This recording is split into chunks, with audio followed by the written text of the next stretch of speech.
My name is Melissa Call. I currently do marketing and communications for McCay-Dee Hospital. I remember on September 11th, I was going to school up at Utah State University, and it was back in the day when you had your radio as your alarm clock.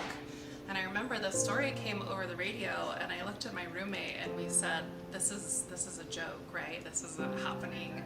They're gonna switch and say, haha, something's not right.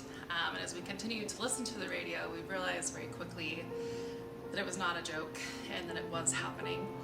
And I'll never forget, I went to my classes that day, and it was just a very sober feeling on the campus. And about 10 minutes into my first class, they just said, students, we're sending you home. You need to be at home right now. And riding the shuttle back down to my apartment was just probably the quietest ride I've ever taken, as people listened for every detail on the radio.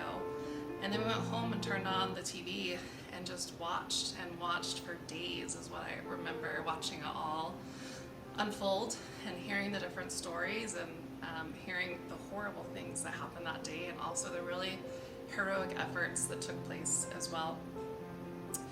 Looking back on that day, now 20 years later, I really have a much deeper respect for everything that happened that day. I've worked for McCay-Dee Hospital now for 6 years, and I've had the opportunity to meet a lot of our police officers and our emergency responders, a lot of our emergency physicians and nurses, and to see the great work that they do, as well as how long it takes somebody to recover from traumatic events.